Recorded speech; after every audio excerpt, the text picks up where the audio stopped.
The words are enshrined in American culture, and there's no doubt the refugees fleeing war in Syria are tired and poor. But do they truly yearn to breathe free? Are they coming because they want to be a part of republicanism, part of that American spirit?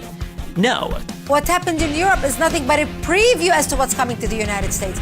Witness the disturbing trend of rape gangs ruling the streets of Germany. They look at European girls as asking for it. I think that many of these young males view Western women essentially as the spoils of war. This is Germany's experience with immigrants who refuse to assimilate. That's spreading throughout Europe. Why? Because Islamic law is against assimilation. And it's already playing out in the United States. They come to Europe, and they're coming to America, and they see all these women who are not veiled and who are infidels. They're fair game. In America, we're starting to see sexual assaults, rapes, honor killing, and it's gonna be here to stay. Thanks to policies launched by the pro-mass immigration leftists who are more concerned about their image than the safety of hard-working Americans. In pursuit of this globalist agenda, they're running roughshod over the will of the people, inundating our countries with these migrants who have this supremacist, violent, and authoritarian worldview, who are victimizing our young people. And they're doing it with the support of big businesses, taking advantage of taxpayers for cheap labor. Social transformation without representation. The people never voted for this. The Sharia and democracy are completely incompatible. There's no compatibility because the Sharia believes that the Western democratic system has to be overthrown. Scared yet? You should be, because the problems in Europe are coming to America.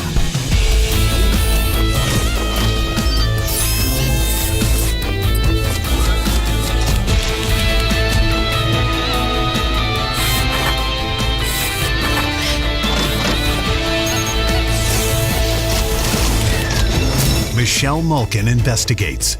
Now, here's Michelle Malkin.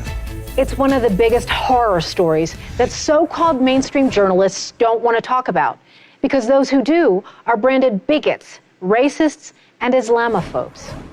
But whether it's on the front pages of America's leading newspapers or not, it's happening and it's real. Migrants from the Middle East and Northern Africa swarming into Europe by the millions are draining social services, committing crimes, and changing the culture. I'm a child of legal immigrants, but I'm against open borders and indiscriminate immigration. The latest waves of Muslim refugees aren't assimilating. They're forming their own isolated communities, and many are importing radical Muslim culture and practices. A lot of these ideas might have been acceptable where they came from, but are not in any way in the Western world, especially the way they treat women as property and second-class citizens. But the Euro-socialists say, just give them time, education, and programs. Well, how's that working for you, Europe? Western women and children are routinely sexually assaulted at public pools, parks, cemeteries, even music festivals. Sound unbelievable? It's not, although you don't hear about it because the mainstream media is covering it up. But one scholar, Soren Kern, is tracking and compiling local news and police reports of these terrifying incidents. Just recently, there was a case of a mother who was walking her daughter in a park during the middle of the day, and two migrants ambushed her from behind, and they took turns raping her. And the migrants held the girl and forced her to watch while these two men were raping her own mother. In Dusseldorf, of a 19-year-old Moroccan who raped a 90-year-old woman who was coming out of a mass in a cathedral in downtown Dusseldorf during the middle of the day. German media will refer to these people as dark-skinned people or Southerners or Southlanders. There are many different words, politically correct euphemisms that the German media uses as a way to not use the words Muslim migrant or Middle Eastern migrant. In what world is this acceptable? The perpetrators are not native. They were not raised with Western values. Yet European politicians knowingly brought these problems across the border, and look what's happened. America, let this be a warning. If we stay the course with mass refugee resettlement, this is only a preview of what's to come.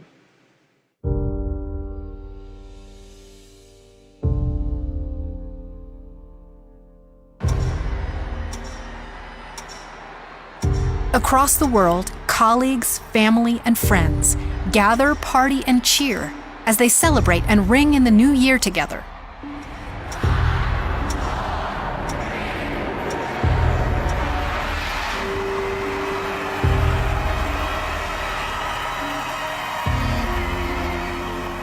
But in Cologne, Germany, that party turned into a nightmare in 2016. At first, German officials said nothing. But eventually, there were so many reports, so many cell phone videos, that they couldn't cover it up any longer. Cologne Mayor Henriette Recker addresses it 1 year later. Natürlich auch immer an die im vorigen Jahr angegriffenen Frauen, und ich wünsche ihnen, dass sie die schlimmen Erfahrungen schon überwinden konnten. But just how many women are we talking about? Reports varied and changed. At one point, Reuters cited 121. USA Today, more than 600. But now some are saying as many as 1,500 women were assaulted that frightening evening in Cologne. If it wasn't for people who had their cell phone video footage of these assaults in the front of the Cologne train station on New Year's Eve, the German authorities would have done their best to keep it completely sealed and silent from the German public. Soren Kern is a dual U.S. and German citizen who is a senior fellow at the Gatestone Institute, which focuses on Middle East issues and the Islamization of the West. In Cologne, New Year's Eve 2016, there were mass assaults of women by migrants. It wasn't just in Cologne, but it was in Hamburg and Stuttgart and Hanover and many different cities across the country. This was shocking to the German public because of the scale. So who were these men? Let's take a look at some of the media's descriptions. Half of them foreign nationals who had only recently arrived in Germany, from the Washington Post. The Independent out of the UK wrote, North African or Arab descent. The New York Times, newly arrived asylum seekers and many other immigrants. Kern says they're most likely also Muslim, judging from where they came from and how they attacked these women. But few people would dare say that out loud. Essentially, it was a Arabic rape game called Taharush Gameya. Essentially, it's a practice in many Muslim countries where large groups of Muslim males surround individual women and begin to sexually assault them. A game for some, terror for others. And this doesn't surprise Nani Darwish, a woman who experienced sexual harassment by Muslim men growing up in Egypt. Gender is very important in Islamic law. The laws that apply to men are very different from laws that apply to women. Men have more rights legally under the law. Darwish, a former Muslim, moved to the United States as an adult. She can never return to Egypt because of death threats against apostates. And this is my mother and myself, a baby, and my sister. And it's a little hard for me to look at these pictures because, unfortunately, my mom no longer talks to me. They have stopped talking to me because I became Christian and also because I'm advocating peace with Israel. She knows what it feels like to have men treat her poorly, just because she is a woman. Women are viewed as second-class citizens legally and socially and culturally. When I was walking in Cairo, and I was wearing Western clothes, really. And if you're walking in the crowded street, you'll be pinched, you'll be groped all the time. Why? Because you're a woman walking by yourself. A proper woman is covered and she's protected with men. Women who are not covered and not protected by a male companion is asking for it. Because Darwish understands how these extreme Muslim immigrants were raised, she isn't surprised to hear the New Year's Eve assaults in Cologne weren't part of an isolated event. It shows you the cultural gap between how women are viewed. So why is the media just now covering it? The simple answer? Censorship. The German press has a self-regulating agency for journalists. As a general rule, they don't report the identity, the nationality, or the religious background of a particular perpetrator in sexual assault. There was a German newspaper that reported that a woman was assaulted in Vienna, in Austria, and that 3 of the perpetrators were Afghan. The German press agency sanctioned this newspaper for reporting on the nationality of the 3 perpetrators who committed the rape, because it said that it was discriminatory. They used the words subject these people to second-class status. So you see, political correctness is taken over rational thinking in Germany on this migration issue.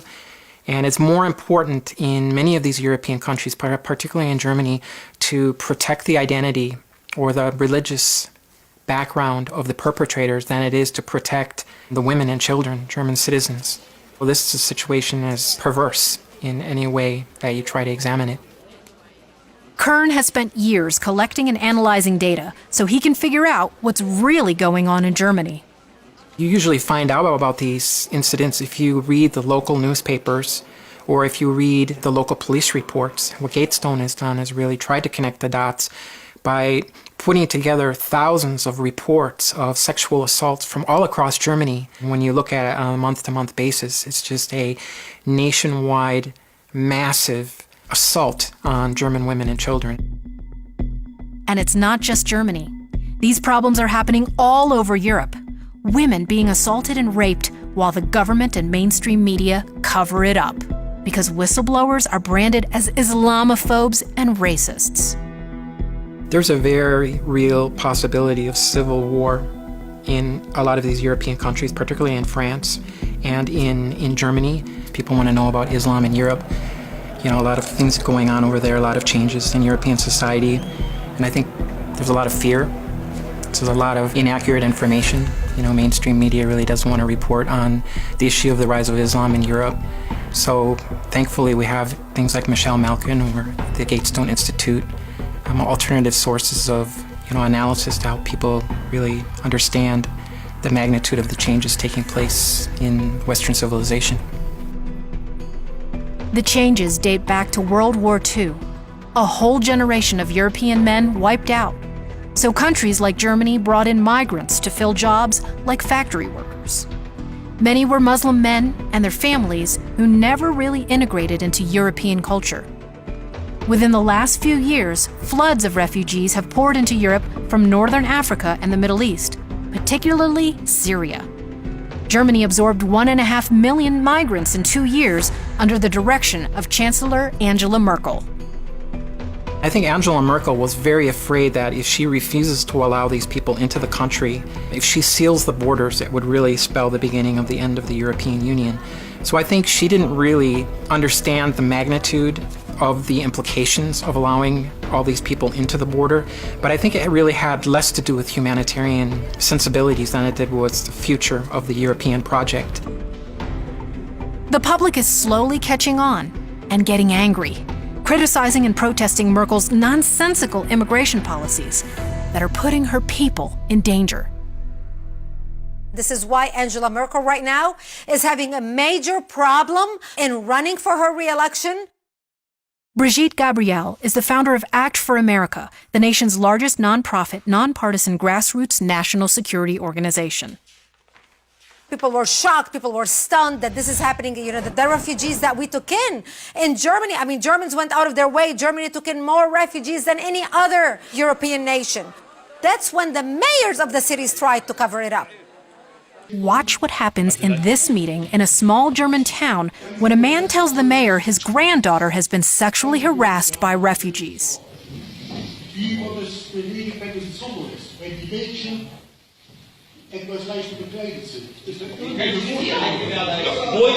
Ganz einfach, indem wir doch nicht provozieren und dort nicht entlang fällt.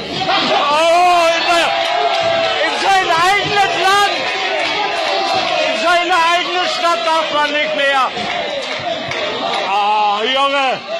They were afraid of the fear that will be struck in the hearts of the population in Germany, because almost every city and every place right now has Muslim refugees that the government forced down their throats. So the government covered it up, made excuses, lame attempts at educating migrants by doing things like creating a, wait, get this, a poster and flyer to educate refugees that they shouldn't touch women in public pools. Are you kidding me? In what world is that okay? A poster? How about a prosecution? What we have now is with this mass migration of essentially unassimilatable people, you have a real breakdown in law and order in many parts of Germany. The Gatestone Institute has documented sexual assaults in cemeteries, in parks, in swimming pools, in malls, in bike paths, people coming out of church. I mean, every single aspect of German life that was at one point safe is no longer safe. Up next, Europe's refugee rape epidemic. The cycle of sexual violence is spiraling out of control. Can anything be done to stop the surge from reaching our shores? When we come back, part 2 of our investigation. The United States of America is great not because of government, not because of social engineering, not because of politicians and bureaucrats and redistribution of wealth, because of you. You want to talk about blood on hands and violence, pal? Then let's talk about it. But right now, you're making an ass out of yourself. Of course Russia's behind it. They hacked into the Pentagon, they've hacked into the State Department, they've hacked into the Office of Personnel Management, they're hacking throughout our government. Tip! His father said, I think my son's a terrorist. That's a pretty damn good tip.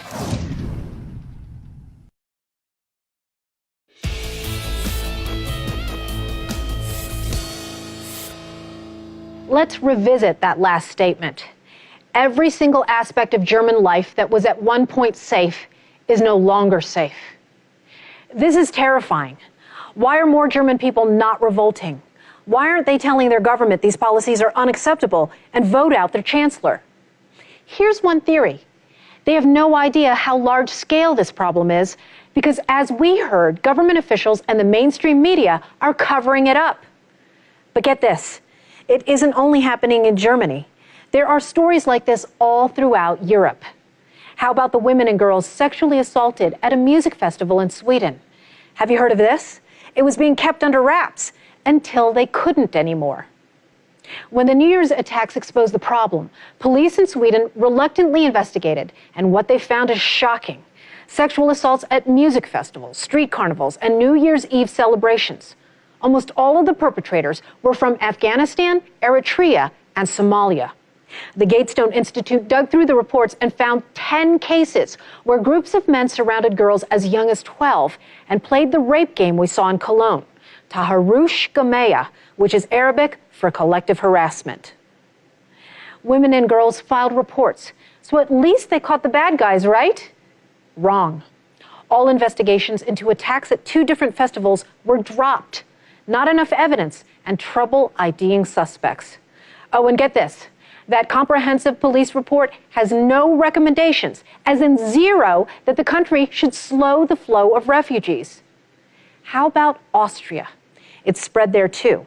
In 2015, almost 1 out of 3 refugees in Vienna were accused of committing crimes, according to the Austrian Interior Ministry. Just one disturbing example is of an Iraqi man who raped a 10-year-old boy at a public pool, saying it was, quote, a sexual emergency. With all this trouble in Europe and the influx of immigrants into the United States, we have to ask ourselves, is it coming to America or is it already here?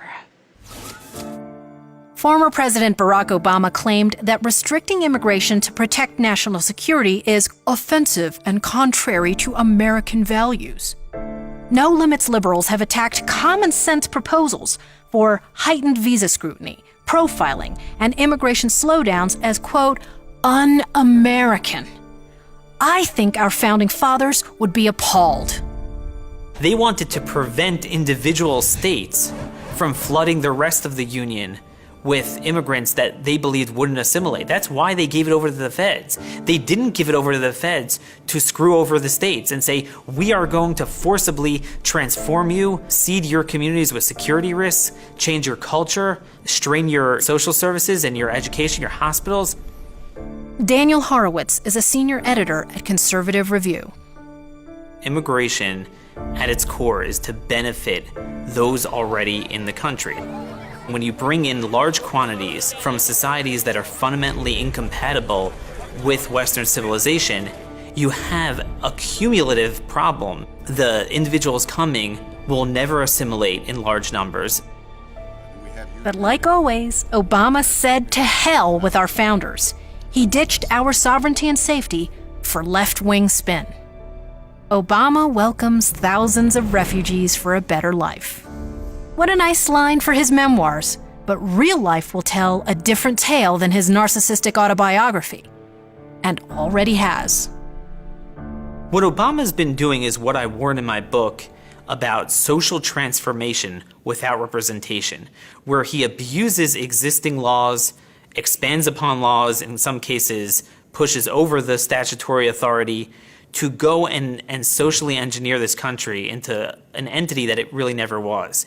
Refugee resettlement has become a de facto Muslim resettlement program from the Middle East. In fiscal year 2016, Obama set a record for allowing in almost 40,000 Muslim refugees. Nearly half of the refugees admitted, according to the Pew Research Center. Now the problem is, if you look at the refugee statutes, they were designed for persecuted ethnic and religious minorities. Now say what you want about Syria, Somalia, some of these Middle Eastern countries that are pretty miserable places to live, but these individuals do not qualify as a persecuted minority. Many of the refugees are posing as persecuted when they are really economic migrants, not people who want to embrace Western values and the American spirit.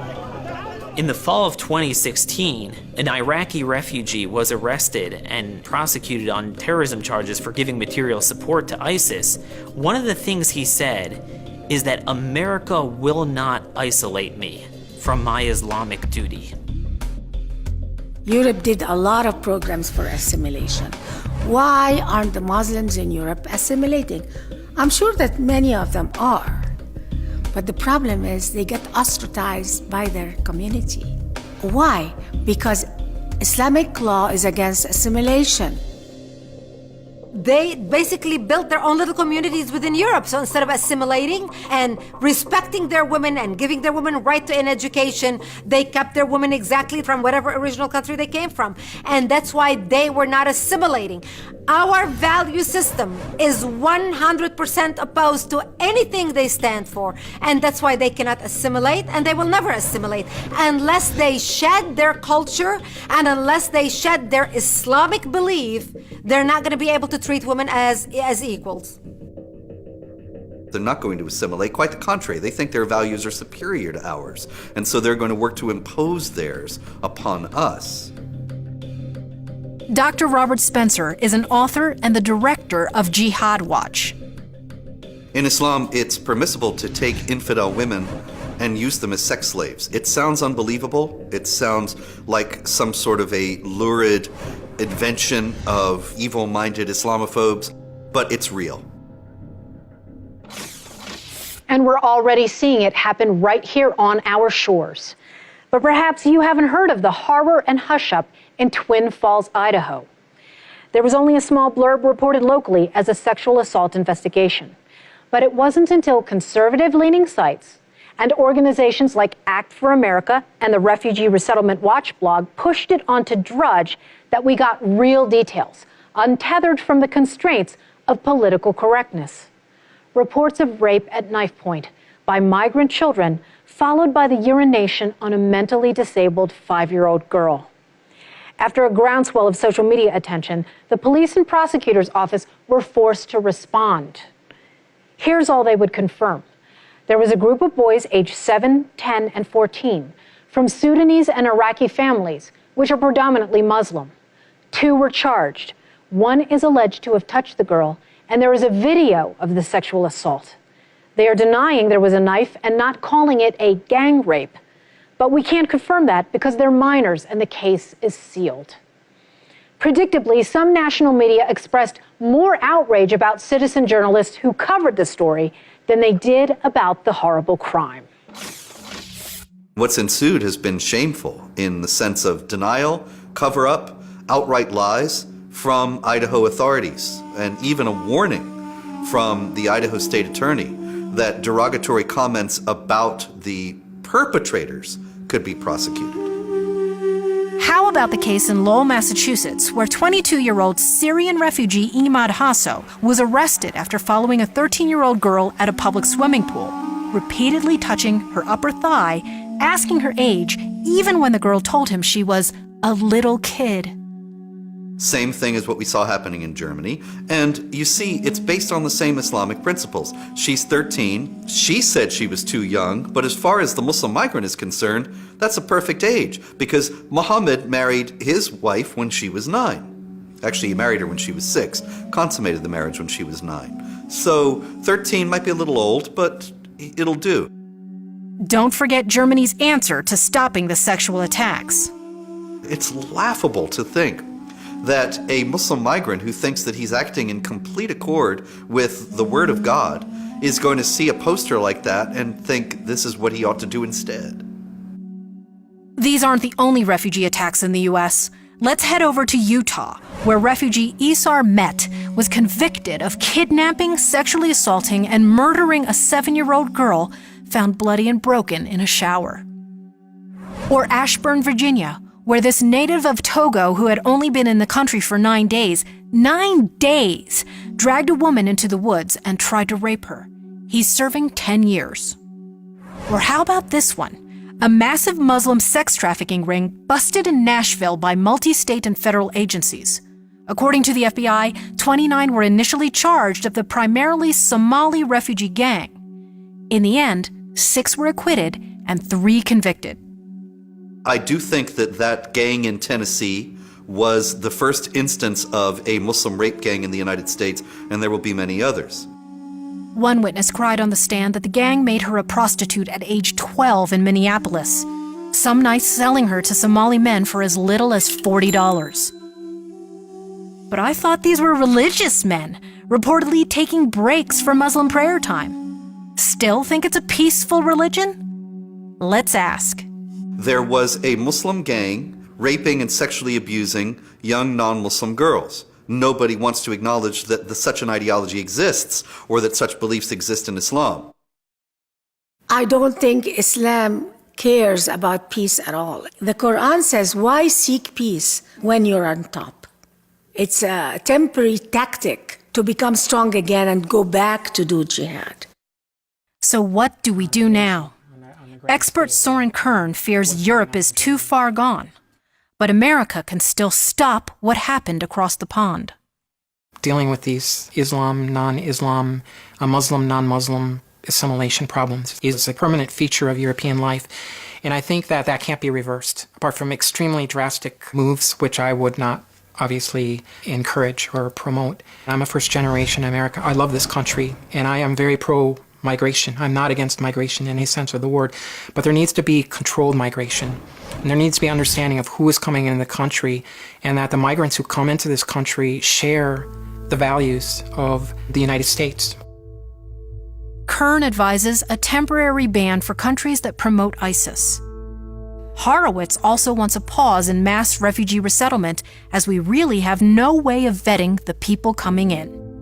You could resettle 12 times as many people nearby in Arabic countries, in the Gulf countries, which have refused to take in any refugees because the cost is so much less. If you really cared about humanitarianism, you would put in those funds towards local resettlement, regional resettlement. We need a complete rework of our immigration system, of our terror verifying system, of our watch list system. And this is the exciting thing about having an administration like the Trump administration right now that really can do a whole rebuilding of our counter-terror infrastructure in every way. I think there has to be some kind of training about the legal system in America, how we respect women here, how women and men have the same equal rights under the law, because unfortunately, the West presumes that immigrants understand that, but many of them understand it the hard way after a crime has already happened. Donald Trump campaigned on what he promised would be sharp departures from policies that both administrations pursued before him. And notably, that's in terms of immigration and in actually daring to say that we're going to have a moratorium on, first he said Muslim immigration, and people said, oh, he backtracked because now he's saying just immigration from terror hotspots. Actually, that's just a method of doing what he always said he was going to do, which is try to prevent jihadis from coming into the United States. The jihad attacker at Ohio State University was born in Somalia, and then he lived in Pakistan. And so if the Trump administration policies had been in place in November 2016, then Abdul Artan may never have been in the country at all. But it's certainly hard to overturn decades of bad policies when there's so much money and power at stake. Clearly, the Obama administration saw refugees as potential Democratic voters and the way toward a permanent majority, a demographic path to liberal control of the country. Europe has seen it, and now so are American mid-sized cities, stuffed with refugees from wildly different cultures, transforming the local communities and costing taxpayers big bucks. We're the ones paying for each of these refugees, putting a strain on public schools, housing, and health services. And here's the thing, a lot of these refugees are not employable. In Germany, out of the 1.1 million migrants in the country, a Reuters survey found the country's major firms have hired fewer than 100. Just 63 refugees by fall 2016, although several responded that they found it discriminatory to ask about an application migration history. In the U.S., charities, nonprofits, and big businesses are cashing in on the racket. There are 9 major contractors. We looked up Lutheran Immigration and Refugee Services at usaspending.gov and found nearly $100 million in the past decade. And that's just one example. The Refugee Resettlement Watch website estimates the government is spending at least $1 billion per year on resettlement. And as for those for-profit U.S. corporations, they say they need more cheap labor, especially manufacturing, food processing, and hospitality. It might be cheap for them, but the government is subsidizing their salaries in the forms of housing, food stamps, even corporate tax credits. It's the same thing as outsourcing jobs to foreign companies. Your hard-earned tax dollars are being spent to hire foreigners, sabotaging American jobs. And to think we've just been through a recession. Millions of hardworking Americans were searching for work, and here we are giving it all away to Muslim refugees, undermining our way of life. The fight earlier this year over President Trump's common-sense executive orders to freeze refugee resettlement shows what we're up against. It's not just enemies outside our borders who threaten our safety and security. It's the enemies within, Congress, the courts, and the media who are conspiring against America.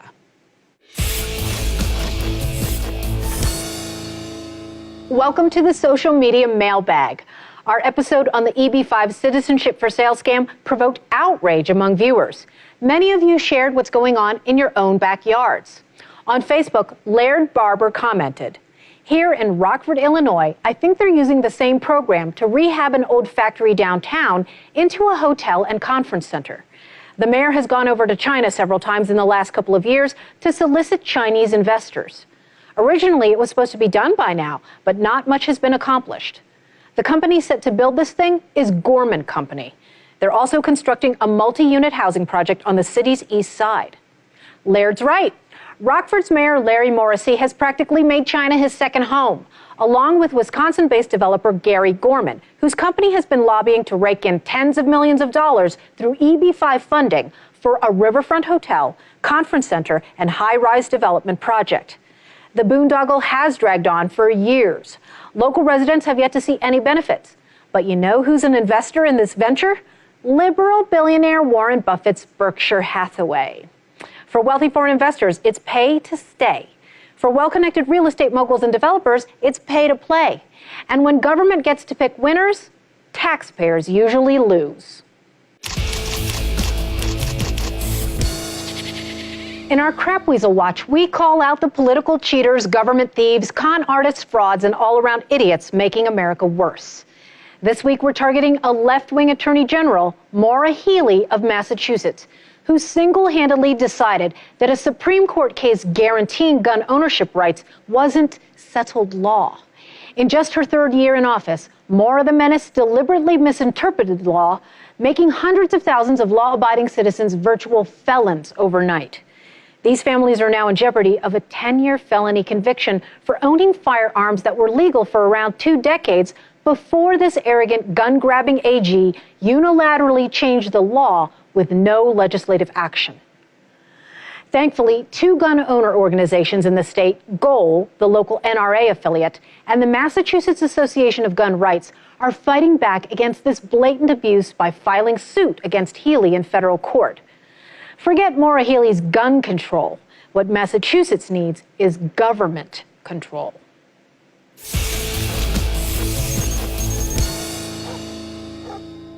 Today's Bulldog Award goes to A.P. Dillon, a modern-day liberty-minded muckraker in North Carolina. Steadfast and vigilant, Dillon goes after corruptocrats from both parties doing exceptional work in the fight against Fed-Ed fools and Common Core tools. She's been the go-to resource for parents in the Tar Heel state, blogging and tweeting truth to Common Core crony power. Dillon's forceful advocacy to opt North Carolina out of Common Core standards is a model for parents sick of privacy-invading, data-mining, top-down Fed-Ed peddlers targeting our kids. Her comprehensive North Carolina Common Core timeline chronicles lawmakers' shady, underhanded efforts to, quote, put lipstick on the Common Core pig. And her writing for StopCommonCoreNC.org is required reading on the Common Core racket. Thank you, A.P. Dillon, for being an unshakable truth-telling bulldog for all the families fed up with Fed-Ed. Next on Michelle Malkin Investigates. Billionaire Tom Steyer is a poster boy for the environmental movement. A liberal fat cat who spent tens of millions of dollars of his own money to push his climate change agenda to the political forefront.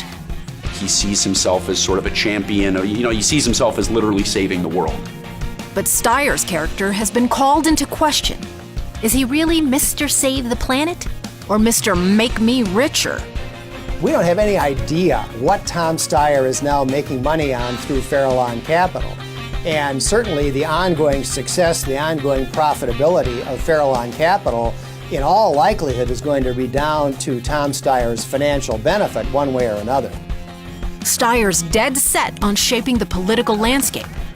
Can this climate change crusader be stopped in his tracks? It's very hard to convince someone that the hundreds of millions of dollars they spent on, literally saving humanity was just a distraction from the issues that Americans really care about. If you've got a story to share, email me at michelle@michellemalkininvestigates.com. We're so glad you were able to join us and hope you'll stick around for our next edition as we continue our crusade for the truth. On behalf of our entire team, I'm Michelle Malkin. Thanks for watching.